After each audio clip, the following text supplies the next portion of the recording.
It's Tuesday. What up? What up? Taco Ball Tuesday is back at it.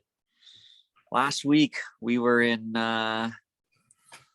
feeling rough about the direction of the series, only to be quickly turned around by a delightful Game 3 victory by our fan favorite Boston Celtics, only to most likely have our hopes dashed in two abysmal performances in games 4 and 5. This has just it's been so much back and forth. And what I think what bothers me the most about it all, Justin, is how vindicated the freaking all of the talking heads in the media will be when the Warriors win this. Because how many analysts, how many experts said Warriors in 6, Warriors in 7, Warriors in 5, blah, blah, blah. They got Steph, blah, blah, blah. And then here we were at the point looking at the Celtics up 2-1. Game At 4. home for Game 4. Game 4 at home. They could take a 3-1 series lead and just find a way to win one of the last 3 games in this series. And they blew it. They totally blew it. You choked. And you choked. Is Steph that good? Or who? Well, let me ask you this: are the Celtics underperforming, or are the Warriors overperforming? I had to say the Celtics are underperforming, because you look at, just watching some of the games, I don't really even watch them anymore. I don't know if I watched maybe 20 minutes of the series. I'm just even looking at the box scores, like the Warriors don't look like they're performing that well. I don't even want to look at the box score from Game 5. Like, don't even bring it up, because like I'm gonna bring up a play-by-play. They were 9 for like 41 from 3 and somehow won that game.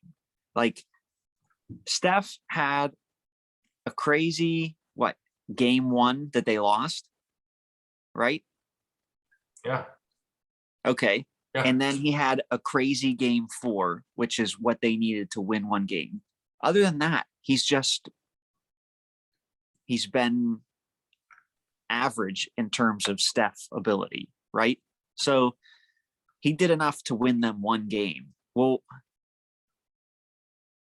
I guess he was the leading scorer in Game 2, but he was like 5 of 14 from 3. Jordan Poole poured in 17 off the bench.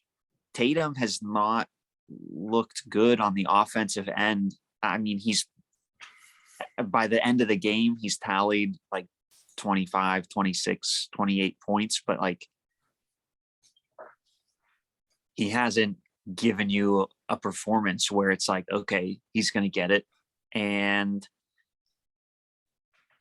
yeah, like Game 5, the Andrew Wiggins game, like, I don't know. We haven't had a Clay game. Draymond has been the worst he's ever been, and they're going to somehow win the championship. And it's just like, how did we get here? It's just a rough feeling. But like, I don't know. I said this when we had Dr. Weimer on to discuss, and we all were pulling hard for the Celtics. Mm-hmm. And you both picked the Celtics to win. Mm-hmm. But I said the breaks are all going to go Golden State's way.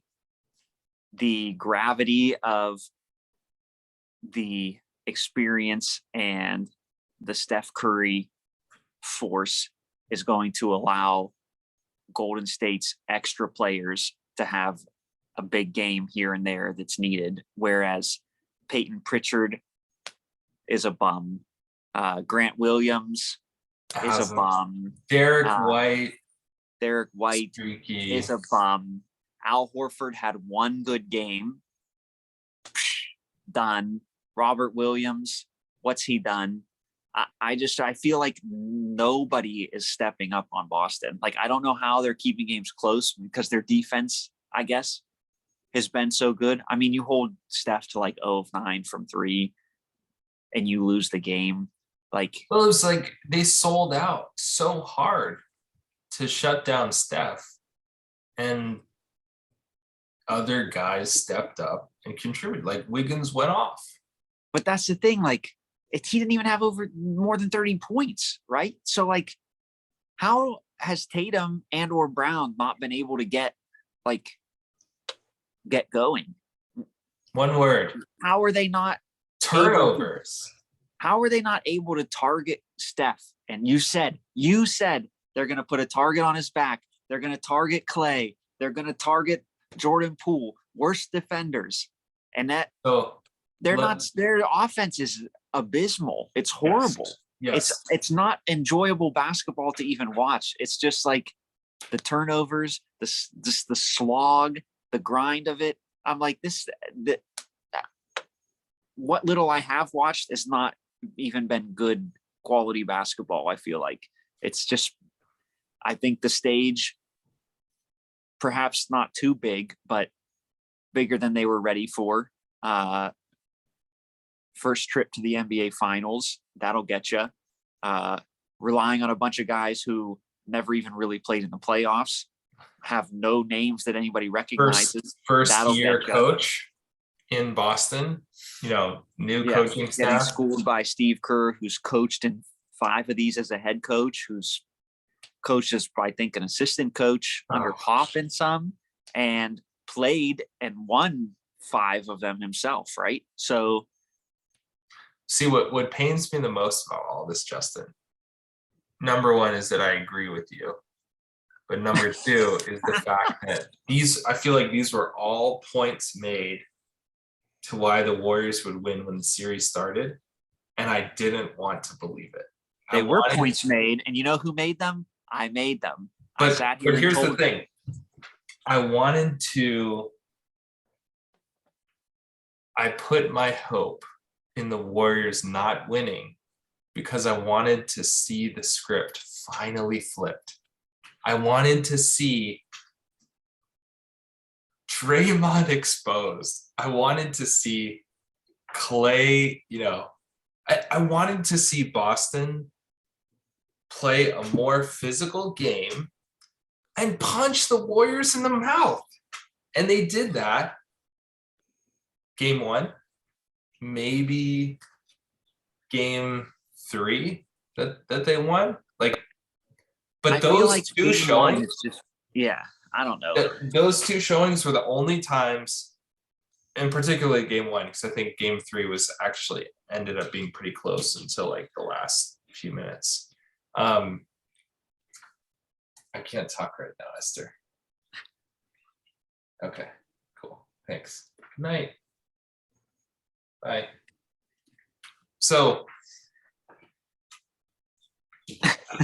Boston, younger squad, a more complete roster of 5, 6, 7. I wanted to see them play physical. And what did they do? They settled for mid-range and contested mid-range shots. And how many free throws have they missed? You add up the turnovers and then all the missed free throws, and they're not helping themselves because they're not even getting to the free throw line as much.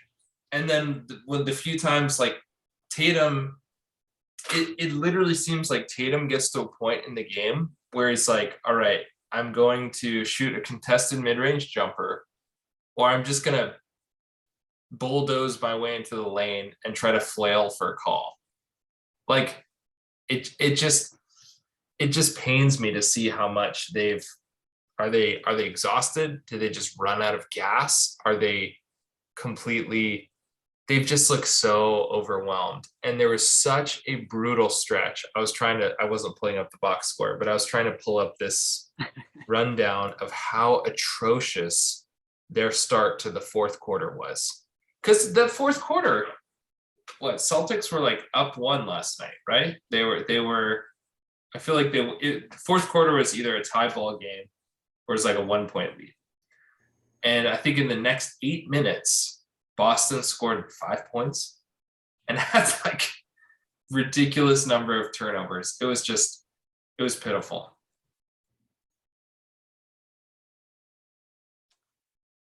But we have game 6. We still have a game 6. I'm just wondering. The series isn't dead. It's still alive. I'm just wondering if it's time to shift gears of having hope that Golden State's going to lose and instead just forgetting that they're going to win and focus on how it's just put them completely out of the picture. We get to enjoy the fact that the Boston Celtics as a franchise are going to lose in the NBA finals. And we have to take some solace in the fact that the most disliked team in the Eastern Conference will not be winning, even if it's at the hands of a team that we dislike even more. Even if the team that's winning is the least liked team in the West. I know, but like, I can't I have to find a positive somewhere. And the only positive is that, I don't know. Oh, Grizz is jumping up and down somewhere when Boston loses just because of his personal, agony that he experienced with the Celtics, beating Sixers many times before in the past. So, I mean, we were arguing about this the other day. Like, he will never ever be able to root for the Celtics. So we can find some optimism in that.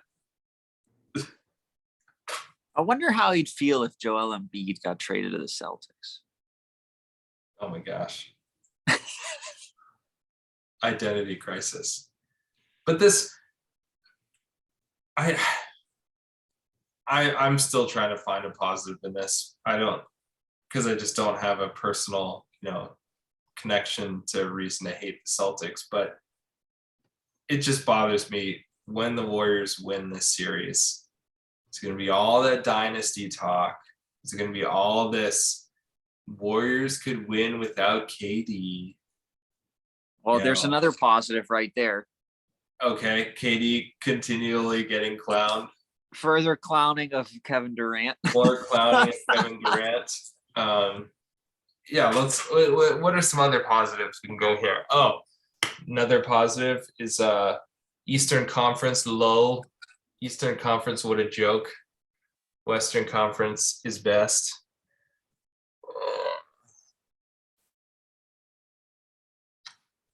I don't know if I've got any other positives.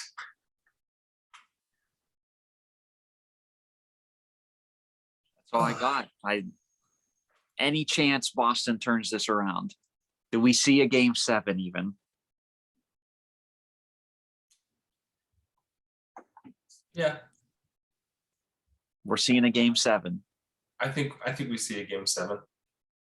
You think Boston wants to get back on the plane and fly all the way back out to San Francisco? No, they don't want to, but they're literally not even going to be thinking about that. They're literally to be exasperating whatever gas is left in the tank. They're going to be laying it out in game 6. And so see that has all the makings of build a decent lead in the third quarter because you laid it all out and then just be totally gassed and get avalanched by the Warriors in the fourth quarter and crushing defeat. Well, yes, I could see that familiar script playing out again because we've seen that story unfold. But here's why I will be optimistic about the Celtics taking game 6. So that they avoid being totally clowned. Like, just think how embarrassing it would be as a franchise to make the finals, to steal game 1, and then be up 2-1 and proceed to lose the next 3 games. Like, there is no excuse. I don't care. All the reasons that we mentioned, the big stage, the first, if you are in the finals and you manage to beat all the other teams that you played up until that point, there is no reason why you should lose 3 games in a row. No reason whatsoever. And for that line of reasoning is why I am saying Boston wins game 6 and they got nothing in the tank. I just don't know if I'll ever forgive Doc Rivers or the Duchess of Milwaukee's knee for giving way. I'm just so upset. This is going to be a tough one. Hey, let's just root for game 7. Let's just take it like Celtics. One game at a time. That's all. Let's take it one game at a time. By this time next week, we'll be commiserating. Boston was down 3-2 against Milwaukee, right? Yeah. Went into Milwaukee and won a game. But okay. Were they down 3-2 to the Heat? I don't even remember how that series went. That series, man. I don't remember the outcome of that series or how that played out. But let's hold our heads high, Justin. Let's be optimistic. Let's take it one game at a time. We've got game 6 is tomorrow, Thursday night. Game 6 needed an extra day off, you know. And does that make game 7 Sunday night or is it Monday? Sunday. Game 7 would be Sunday. Okay. On the 6th anniversary of the greatest game 7. Finals clinching comeback against this very Warriors team. Well, I've got myself a 12-karat toothache, and the only thing that's going to help me there is a little Baja Blast. So I guess until next time, yo quiero taco ball, baby. Live más. Adios.